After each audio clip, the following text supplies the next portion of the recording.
വിജയേട്ടാ നമസ്കാരം. നമസ്കാരം. വിജയേട്ടാ, നമ്മുടെ ഈ പാറ്റകളുടെ സമരം CJP പ്രൊട്ടസ്റ്റ് വന്നതിന് ശേഷം വലിയ രീതിയിലുള്ള ചർച്ചകളും ഡിബേറ്റുകളും ഒക്കെ നമ്മുടെ സോഷ്യൽ മീഡിയയിൽ നമ്മുടെ മാധ്യമങ്ങളും എല്ലാം നടത്തിക്കൊണ്ടിരിക്കുകയാണ്. അതിനിടയിൽ ജാർഖണ്ഡിൽ വലിയ സമരം നടക്കുന്നു. ആ സമരം ഓരോ ദിവസം കഴിയുന്തോറും ശക്തി പ്രാപിച്ചു വരുന്നുള്ള റിപ്പോർട്ടുകളുണ്ട്. കഴിഞ്ഞ ദിവസം വന്ന ഒരു വിഷ്വൽ അനുസരിച്ച് ആ സമരത്തിന്റെ ഇടയിൽ നുഴഞ്ഞു കയറി ആസാദി മുദ്രാവാക്യം വിളിച്ച രണ്ടുപേരെ ആ സമരക്കാർ തന്നെ കൈകാര്യം ചെയ്ത് പുറത്തേക്ക് അയക്കുന്ന ഒരു കാഴ്ചയുണ്ട്. ആ സമരക്കാർക്ക് കിടക്കാനൊരു ടെന്റ് ഇല്ല. ഒരു മഴയത്ത് നനഞ്ഞു നിന്നുമാണ് സമരം ചെയ്യുന്നത് എന്നുള്ള വിഷ്വൽസ് ഒക്കെ കഴിഞ്ഞ ദിവസം പുറത്തു വന്നതാണ്. ജാർഖണ്ഡ് അറിയാം, രാഹുൽ ഗാന്ധിയാണ് എന്തെങ്കിലും സംസാരിക്കേണ്ടത്. രാഹുൽ ഗാന്ധി ഒന്നും സംസാരിക്കുന്നില്ല. അതിന്റെ ഇടയിൽ CJP പ്രൊട്ടസ്റ്റ് നടത്തിയ അഭിജിത്ത് ദീപ്കയോട് ഒരു മാധ്യമപ്രവർത്തകൻ ചോദിച്ചു, നിങ്ങൾ ജാർഖണ്ഡിലെ സമരം കാണുന്നില്ലേ എന്ന് ചോദിച്ചപ്പം അഭിജിത്ത് ദീപ്കെ അത് അറിഞ്ഞ മട്ടേ കാണിക്കുന്നില്ല. ആ രീതിയിലുള്ള പ്രതികരണമാണ് അഭിജിത്ത് ദീപ്കെ നടത്തിയത്.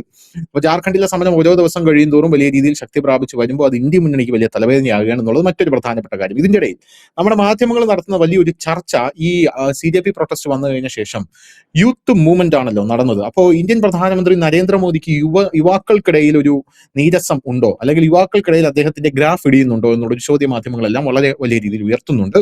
അതേ ചൊല്ലി അവർ കഴിഞ്ഞ ദിവസം എന്ത് നടന്നാലും സർവേയും പൊക്കി പിടിച്ചുകൊണ്ടുവരുന്ന ടീംസാണ് നമ്മുടെ നാട്ടിലെ മാധ്യമ പ്രവർത്തകർ. ഒരു സർവേ എടുത്തു NDTV ആണ് കഴിഞ്ഞ ദിവസം ഈ സർവേ എടുത്തത്. Who is the most popular leader among the youth എന്ന് പറഞ്ഞുകൊണ്ടാണ് NDTV സർവേ എടുത്തത്. അതിനകത്ത് മോദി മുതൽ അഭിജിത്ത് ദീപ്കെ വരെ ഉണ്ടായിരുന്നു. അഖിലേഷ് യാദവ്, അരവിന്ദ് കെജ്രിവാൾ, രാഹുൽ ഗാന്ധി എല്ലാവരും ഉണ്ടായിരുന്നു.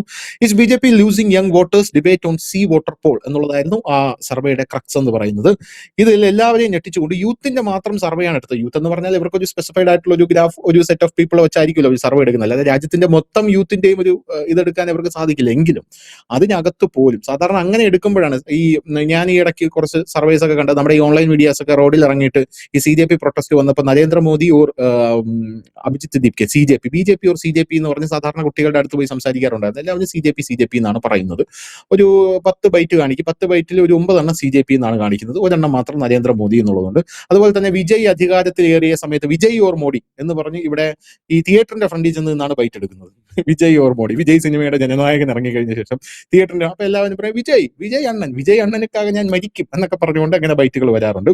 അപ്പോൾ എല്ലാം സർവേസും വരാറുണ്ട്. അപ്പൊ ഇതുപോലെ സമാനമായിട്ടുള്ള രീതിയിൽ അങ്ങനെ ചെറിയ ഒരു ഗ്രാഫ് ഓഫ് ഓഡിയൻസിന്റെ ഇടയിൽ സർവേ എടുക്കുമ്പോഴാണ് സത്യം പറഞ്ഞാൽ മോഡിക്ക് ഗ്രാഫ് ഇടിയേണ്ടത്. പക്ഷേ ഇവിടെ പോലും നരേന്ദ്രമോദി 40% വോട്ടോടുകൂടി, സർവേയിൽ 40% സർവേ ഫലത്തോടുകൂടി നരേന്ദ്രമോദി ഒന്നാം സ്ഥാനത്താണ്. രാഹുൽ ഗാന്ധിക്ക് 30% ഇല്ല, 28% ഇല്ല, 27% രാഹുൽ ഗാന്ധി രണ്ടാം സ്ഥാനത്ത് നിൽക്കുകയാണ് യൂത്തിന്റെ ഇടയിൽ.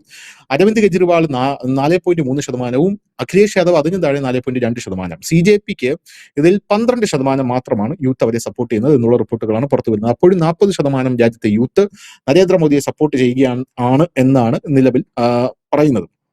അപ്പൊ ഈ സർവേ നമ്മൾ മുഖവിലേക്ക് എടുക്കേണ്ട ഒരു സർവേ ആണോ, ഇതിൽ എന്തെങ്കിലും ഒരു കാര്യമുണ്ടോ? കാരണം നരേന്ദ്രമോദി നമ്പർ 1 ആയതുകൊണ്ട് തന്നെ ഈ സർവേ കേരളത്തിൽ ഒരു ഫേക്ക് സർവേ ആയിട്ട് അറിയപ്പെടാനാണ് സാധ്യത. എന്താണ് തോന്നുന്നത്? അല്ല, ഒരു മാധ്യമത്തിലല്ലല്ലോ സർവേ ആണ്. NDTV നടത്തി, ABP ന്യൂസ് നടത്തി, സി ന്യൂസ് അടക്കം ഒരുപാട് ഇത് നടത്തി. അവരെല്ലാവരുടെയും സർവേ ആണ് ആ തരത്തിൽ. മലയാളം മീഡിയാസിന് അത്ര വിപുലമായ ഒരു പാൻ ഇന്ത്യൻ സർവേ നടത്താൻ ഇപ്പോൾ തൽക്കാലം കഴിയില്ല. അപ്പൊ അതുകൊണ്ട് അവരതിന് മുതിരാൻ സാധ്യതകളില്ല. അവരെ കൊണ്ടാകുന്ന പണിയൊക്കെ അവർ ആ പാർട്ടി സമരത്തിൽ ചെയ്തിട്ടുണ്ട്. അതൊക്കെ അവരിപ്പോഴും ചെയ്തുകൊണ്ടിരിക്കുന്നു. അതിനപ്പുറത്തേക്ക് അവർക്കൊന്നും ചെയ്യാൻ കഴിയും. ബാക്കിയൊക്കെ നാഷണൽ ചാനൽസ് ആണ് ചെയ്തിരിക്കുന്നത്. അപ്പൊ അവരതിനകത്ത് കൊണ്ടുവന്നിരിക്കുന്നത്, അത് എന്നെ ശരിക്കും പറഞ്ഞാൽ അതൊരു അത്ഭുതപ്പെടുത്തുന്ന ഒരു സർവേ ഫലമായിരുന്നു. കാരണം നരേന്ദ്രമോദിയെക്കാളും വളരെ പ്രായം കുറഞ്ഞവരാണ് ബാക്കി ആ സർവേയിൽ പങ്കെടുത്തവരെല്ലാവരും. പ്രത്യേകിച്ച് അരവിന്ദ് കെജ്രിവാൾ, രാഹുൽ ഗാന്ധി 54 വയസ്സല്ലേ ഉള്ളൂ. പിന്നീട് വന്നിട്ട് അതിന് താഴെ പിന്നെ അഖിലേഷ് യാദവ് പയ്യനാണ്, 51 വയസ്സേ ഉള്ളൂ. പിന്നുള്ളത് യൂത്താണ്, ഒറിജിനൽ യൂത്ത് തന്നെയാണല്ലോ മറ്റേ പാറ്റകൾ എന്ന് പറയുന്നത്.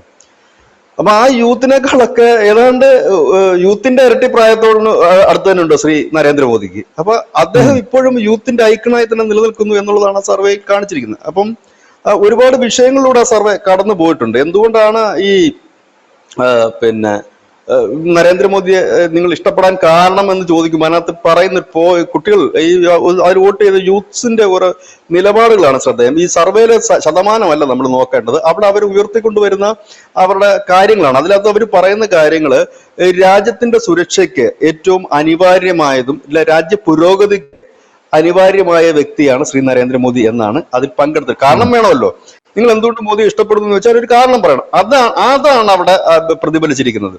അതല്ലാതെ അദ്ദേഹത്തിന്റെ പൊളിറ്റിക്സ് അല്ല. BJP അടിപൊളിയാണോ അല്ലയോ എന്നുള്ളതല്ല അവിടെ പ്രതിഫലിച്ചിരിക്കുന്നത്. രാജ്യസുരക്ഷ, അതുപോലെ തന്നെ രാജ്യത്തിന്റെ പുരോഗതി, ഇതാണ് അതിൽ കാണിച്ചിരിക്കുന്നത്. അപ്പൊ പുരോഗതിയുടെ കാര്യത്തിൽ യൂത്തിന് ഇപ്പോഴും അഭിപ്രായ വ്യത്യാസമില്ല, ഇല്ലെങ്കിൽ മറ്റു കാര്യങ്ങൾക്കും യൂത്തിന് അഭിപ്രായ വ്യത്യാസമില്ല. അവിടെയാണ് ഈ ഇവിടുത്തെ സുഡാപ്പികൾ പറയുന്നത് ഇനി അടുത്തത് മോദിയാണ് പറയുന്നത്. മോദിയുടെ 7 അയലത്ത് പോലും ഇത് എത്തത്തില്ലെന്ന് പറയുന്നതിന്റെ കാര്യം ഈ സർവേയിലുള്ള ആ കുട്ടികൾ പറഞ്ഞ കാര്യം തന്നെയാണ്.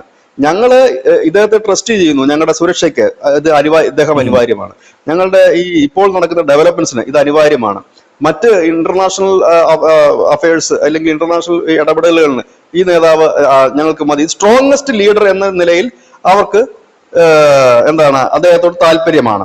അതല്ലാതെ അദ്ദേഹം അഴിമതിക്കാരനാണെന്ന് പറയുന്നില്ല, ഒന്നുമില്ലെന്ന് ചൂണ്ടിക്കാണിക്കാനായിട്ട്, ഇല്ലെങ്കിൽ വേറെന്തെങ്കിലും പറയുന്നില്ല, ഇല്ലെങ്കിൽ കെടുകാര്യസ്ഥത ഈ ഭരണത്തിലുണ്ടെന്നൊന്നും അവർ പറയുന്നില്ല. അപ്പം യൂത്ത് ഇപ്പോഴും ആ നിലയിൽ തന്നെ നിൽക്കുന്നു. എന്നാൽ 12%, അശ്രദ്ധേയമായ ഒരു കാര്യമാണ്, 12% പേര് കോക്രോച്ച് പാർട്ടിയെ പിന്താങ്ങുന്നുണ്ട്, അനുകൂലിക്കുന്നുണ്ട്. 12% യൂത്ത്. അവിടെ നമ്മൾ നോക്കേണ്ട ഒരു കാര്യമുണ്ട് ധനുഷേ, 12% കോക്രോച്ച് പാർട്ടി വരുമ്പോൾ ആരുടെയൊക്കെയാണ് അതിന് താഴെ പോയിരിക്കുന്നത്? ആം ആദ്മി പാർട്ടി, കെജ്രിവാൾ, അഖിലേഷ് യാദവ്. അതെ, അഖിലേഷ് യാദവ്. അതായത് ഈ സമരത്തെ പൊക്കി പിടിച്ചുകൊണ്ട് നടന്നവർക്കാണ് ആ റീച്ച്, അവരുടെ കയ്യിൽ നിന്നാണ് ആ സാധനം പോയിരിക്കുന്നത്. കാരണം രാഹുൽ ഗാന്ധി പിന്നെ ഏതാണ്ടൊക്കെ 20, എനിക്ക് തോന്നുന്നു രാഹുൽ ഗാന്ധി കുറച്ചുകൂടെ നില മെച്ചപ്പെടുത്തിയിരുന്നു. 25 പുള്ളിക്ക്, 25-26 നിൽക്കുകയായിരുന്നു. ഏതാണ്ട് 1% പുള്ളി കൂട്ടിയെന്നാണ് എനിക്ക് തോന്നിയിരിക്കുന്നത്. അത് കുറവല്ല, അത് കൂടിയിട്ടുണ്ട്. അപ്പൊ ഉണ്ട്. അപ്പം ഇവരെ വെച്ച് മുതലെടുത്ത് രാഷ്ട്രീയക്കാർക്ക് അത്രയും കിട്ടിയിട്ടില്ല. അരവിന്ദ് കെജ്രിവാൾ ആയിരുന്നു ഇതിന്റെ ഒരു മാസ്റ്റർ ബ്രെയിൻ, അദ്ദേഹത്തിന് അത് കിട്ടിയിട്ടില്ല. പക്ഷെ കോക്രോച്ച് പാർട്ടിക്ക് അത് കിട്ടിയിട്ടുണ്ട്.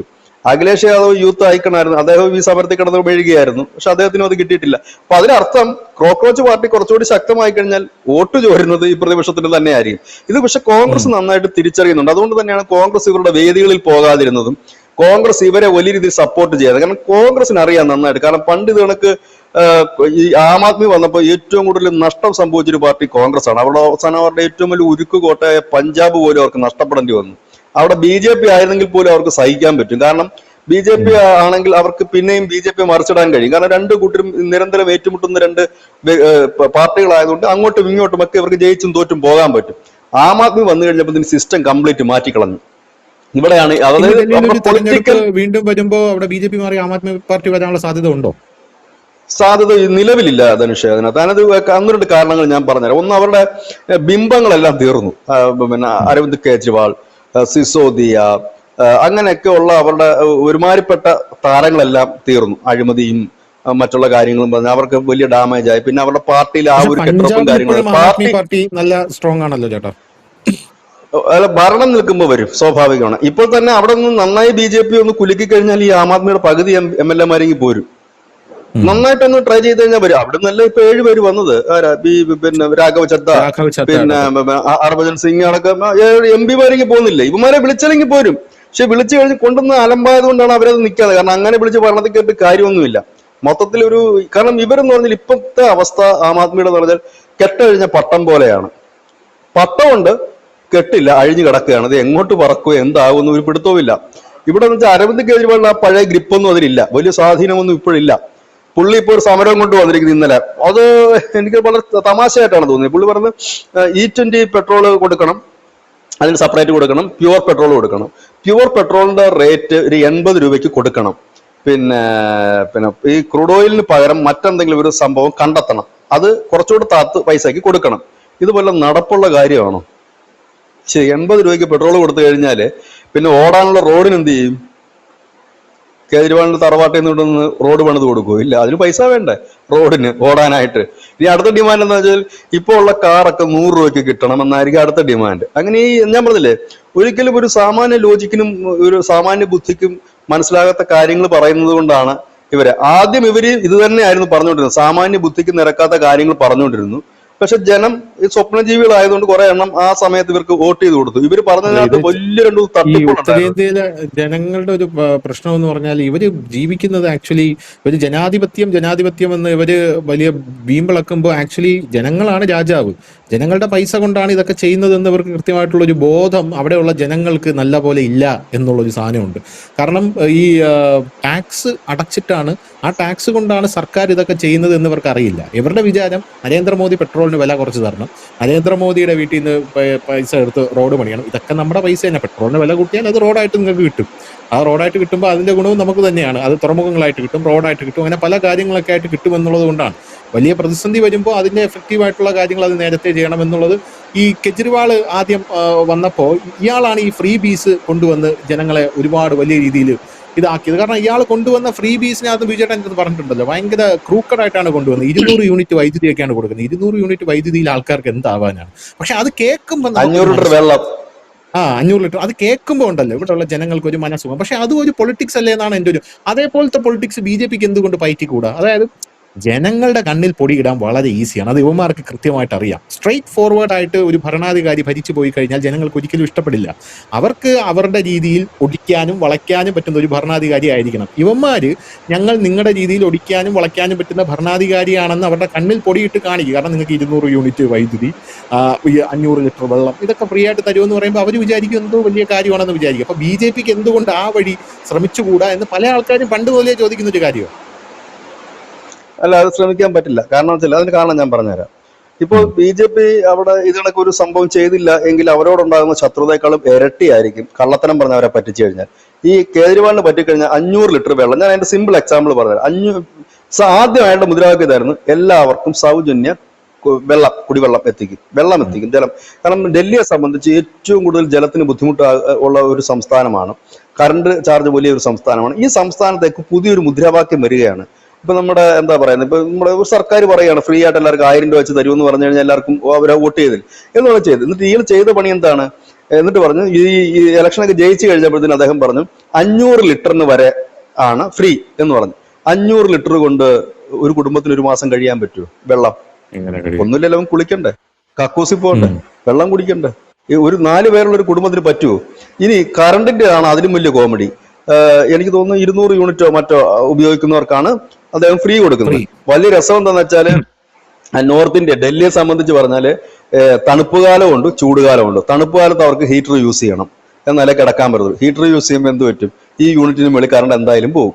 രണ്ടാമത്തെ കാര്യം, പിന്നെ ചൂടുകാലം വരുമ്പോൾ അവർക്ക് കൂളറോ ഫാനോ AC-യോ എന്തെങ്കിലും യൂസ് ചെയ്യും. AC വേണ്ട, കൂളറും ഫാനും ഇല്ലാതെ ഒരു മനുഷ്യന് ഉപയോഗിക്കാൻ പറ്റും. അത് ഉപയോഗിക്കുമ്പോൾ പിന്നെയും ഈ യൂണിറ്റിന് മുകളിൽ പോകും. അപ്പൊ എന്ത് പറ്റും? എല്ലാ യൂണിറ്റിനും കൂടെ ഉള്ള കറണ്ട് ചാർജ് അടയ്ക്കണം. അപ്പൊ എങ്ങനെ പോയാലും ഫ്രീ കിട്ടത്തില്ല, കറണ്ട് ചാർജ് അടയ്ക്കണം. എന്നിട്ട് ഇദ്ദേഹം ചെയ്ത മറ്റൊരു വലിയൊരു ഒരു ഇതുണ്ടായിരുന്നു. അവിടുത്തെ മെട്രോയിൽ സ്ത്രീകൾക്ക് ഫ്രീ കൊടുത്തു യാത്ര. കുറച്ച് കഴിഞ്ഞപ്പോൾ നിക്കക്കള്ളിയില്ല, പൈസ വേണ്ട ഇത് കൊടുക്കാം. മെട്രോയ്ക്ക് ചുമ്മാ ഓടിക്കത്തില്ലല്ലോ സ്ത്രീകളെ കയറ്റിക്കൊണ്ട്. സർക്കാർ പൈസ കൊടുക്കാനില്ല. അവസാനം സുപ്രീം കോടതി ചെന്ന് കേന്ദ്രം തരണം എന്ന് പറഞ്ഞു. അപ്പം കേന്ദ്രം അവിടെ കൊടുത്ത മറുപടി, അങ്ങനെ കൊടുക്കുകയാണെങ്കിൽ എല്ലാ സംസ്ഥാനങ്ങളും കൊടുക്കണ്ടേ? അത് അവരെ പറഞ്ഞിട്ടുണ്ടെങ്കിൽ അവരാണ് കൊടുക്കേണ്ടത്, സ്റ്റേറ്റ് സർക്കാരാണ് കൊടുക്കേണ്ടത്. അല്ലാതെ അവർ പറയുന്ന കാര്യങ്ങൾ നമ്മൾ ചെയ്ത് കൊടുക്കല്ലോ. നമുക്കൊരു ഇതുണ്ട്, അത് രാജ്യം മുഴുവനുള്ളതാണ്. നമ്മൾ കൊടുക്കുന്ന പദ്ധതി രാജ്യം മുഴുവനുള്ളതാണ്. അല്ലാതെ ഇന്ന സ്റ്റേറ്റിന് അവരുടെ മന്ത്രി പറയുന്നത് കൊടുക്കാൻ കഴിയില്ലെന്ന്. അവസാനം എന്ത് പറ്റി?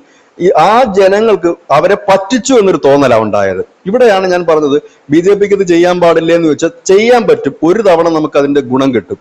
അടുത്ത തവണ പോകുമ്പോൾ ഈ ജനത്തിന് നമ്മളോടുള്ള വൈരാഗ്യം പല മടങ്ങായിരിക്കും. ഇപ്പൊ ഈ വെള്ളത്തിന്റെ കാര്യത്തിൽ പറ്റിക്കപ്പെട്ടൊരു ജനം കുടിച്ച വെള്ളത്തിൽ ഈ ഇവന്മാരെ ഇനി വിശ്വസിക്കുവോ? ഈ ആം ആദ്മിയെ. കറണ്ടിൽ പറ്റിക്കപ്പെട്ടൊരു ജനം കുടിച്ച വെള്ളത്തിൽ വിശ്വസിക്കുവോ? അതിലും ഭേദം അത് നമ്മൾ പറയുകയാണ്, അയ്യോ അത് നമുക്ക് ചെയ്യാൻ കഴിയില്ല എന്ന് പറഞ്ഞു കഴിഞ്ഞാൽ അന്നേരം ഉണ്ടാകുന്ന ദേഷ്യമേ വരുത്തുള്ളൂ. പിന്നീട് അവർക്ക് മനസ്സിലാകും, ഇവര് പറഞ്ഞാൽ ശരി, അങ്ങനെ കൊടുക്കാൻ കഴിയില്ല എന്ന്. ഇതാണ് അതിന്റെ കാര്യം. ഇപ്പോഴെന്താ ക്രൂഡ് ഓയിലിനെ കുറിച്ച് ജനം പറയുന്നത് എന്താണ്? അത് പുറത്തുനിന്ന് വരുന്നതല്ലേ, ചാർജ് ഉള്ളതല്ലേ. ഇപ്പൊ ജനത്തിനത് മനസ്സിലാകുന്നുണ്ട്, നന്നായിട്ട് അവർക്കത് പറയാൻ കഴിയുന്നുണ്ട്. നേരെ മറിച്ച് ഈ പണ്ട് കാലത്ത് ചെയ്തുകൊണ്ടിരുന്നത് എന്താണ്? ഇതിന് വലിയ രീതിയിൽ പെട്രോളിനും ഡീസലിനും സബ്സിഡി കൊടുത്തുകൊണ്ടിരുന്നു നമ്മുടെ സർക്കാരുകൾ, ഈ ജനത്തിന്റെ കണ്ണിൽ പൊടിയിടുന്നതിന് വേണ്ടി. ഈ സബ്സിഡി ഇനം എവിടുന്നാണ് വരുന്നത്? അതും ജനങ്ങളുടെ നികുതി പണത്തിൽ നടത്തില്ലേ സബ്സിഡി അടയ്ക്കുന്നത്. അല്ല മൻമോഹൻ സിംഗ് സോണിയാഗാന്ധി ഒന്നും അവരുടെ പോക്കറ്റിൽ നിന്നുള്ളതല്ല പേ ചെയ്യുന്നത്, ഇങ്ങനെ വരുന്നതാണ്. അപ്പൊ ഇതിന്റെ യാഥാർത്ഥ്യം ജനങ്ങൾ കൂടി, നമ്മൾ പണ്ട് കാലത്ത് വീടുകളിൽ പറയും, ഈ പിള്ളേരെ വളർത്തുമ്പോൾ അവരെ ഈ അല്ലലറിഞ്ഞ് വളർത്തണം എന്ന് പറയും. അതായത് നമ്മൾ ഈ കൊച്ചുകുട്ടികളൊക്കെ ആയിട്ട് നമ്മൾ കടകളിൽ പോകണം, കടകളിൽ പോയിട്ട് കുഞ്ഞുങ്ങളെ കൊണ്ട് തന്നെ പൈസ കൊടുപ്പിക്കണം, വില ചോദിപ്പിക്കണം. എന്തിനാന്ന് വെച്ച് കഴിഞ്ഞാൽ ഇവനിത് അറിഞ്ഞ് വളരണം. ഉള്ളിയുടെ വില എന്താണ്, പഞ്ചസാരയുടെ വില എന്താണ് എന്ന് അറിഞ്ഞ് വളരുന്നതിനൊരു ട്രെയിനിങ് ആണ്. പണ്ട് കാലത്ത് അങ്ങനെ ചെയ്യുമായിരുന്നു. രക്ഷകർത്താക്കൾ കടയിലും മറ്റുമൊക്കെ പോകുമ്പോൾ, ഇല്ലെങ്കിൽ കുട്ടികളെ തന്നെ ഇച്ചിരി മുതിർന്നു കഴിഞ്ഞാൽ ആ കുട്ടികളെ കടയിൽ പറഞ്ഞു വിടുമായിരുന്നു. അങ്ങനെ ഇത് അറിഞ്ഞു മനസ്സിലാകുന്ന ഒരു കുട്ടിക്കാണെങ്കിൽ ഉള്ളി എന്താണെന്നും അതിന്റെ വില എന്താണെന്നും ഏകദേശം ഒരു ധാരണ കിട്ടും. ഇപ്പോൾ അതാണ് ഇപ്പൊ ഇന്ത്യൻ ജനതയ്ക്ക് പതുക്കെ പതുക്കെ പഠിപ്പിച്ചു കൊടുത്തോണ്ടിരിക്കുന്നത്. ക്രൂഡ് ഓയിൽ പുറത്തു നിന്ന് വരുന്നതാണ്, അതിന് ഇത്രയും ഇപ്പൊ കണ്ട് ഇന്നലത്തെ ഒരു വലിയ വാർത്തയുണ്ട്. അത് എത്ര മാധ്യമങ്ങൾ കൊടുത്തു എന്ന് എനിക്ക് അറിയത്തില്ല. ഇന്ത്യയിലെ എല്ലാ എണ്ണ കമ്പനികളും വലിയ നഷ്ടത്തില്ല, ലാഭം മനോരമയിലാണ് ഈ വാർത്ത വന്നത്. എല്ലാ എണ്ണ കമ്പനികളും വലിയ നഷ്ടത്തിലാണ് പോകുന്നത്. ലാഭം ഉണ്ടാക്കിയ എണ്ണ കമ്പനികൾ അമേരിക്കയുടെ മാത്രമേ ഉള്ളൂ. ഇന്ത്യയുടെ മാത്രമല്ല ഒരുപാട് എണ്ണ കമ്പനികൾ നഷ്ടമാണ്. നമ്മുടെ എണ്ണ കമ്പനികൾ നഷ്ടത്തിലാണ് പോകുന്നത്. വലിയ വില കൊടുത്ത് ക്രൂഡ് ഓയിൽ വാങ്ങിക്കൊണ്ടുവന്ന് ശുദ്ധീകരിച്ച് കുറച്ച് വില കുറച്ചുകൂടെ കൊടുക്കേണ്ടി വരും. ആ പ്രോസസ് ചെയ്യുന്ന പൈസയ്ക്ക് കൂടെ കൊടുക്കാൻ കഴിയില്ല. അപ്പോഴും നഷ്ടം സഹിച്ചാണ് ആ കൊടുക്കുന്നത്. വലിയ നഷ്ടത്തിലാണ് പോകുന്നത് കമ്പനികൾ. അപ്പൊ ഇതൊക്കെയാണ് എന്റെ യാഥാർത്ഥ്യം. ഇപ്പൊ എന്തായാലും നമ്മുടെ കണക്കുള്ള കുറച്ച് മാധ്യമങ്ങൾ ഉള്ളത് കൊണ്ട് ഇപ്പൊ ബാക്കിയുള്ള നമ്മുടെ കേരളത്തിലെ മാധ്യമങ്ങളും പതുക്കെ ആണെങ്കിലും യാഥാർത്ഥ്യങ്ങൾ ജനങ്ങളിൽ എത്തിക്കുന്നുണ്ട്. അല്പം വൈകിയാണെങ്കിലും അതിൽ ഒരുപാട് സന്തോഷമുണ്ട്.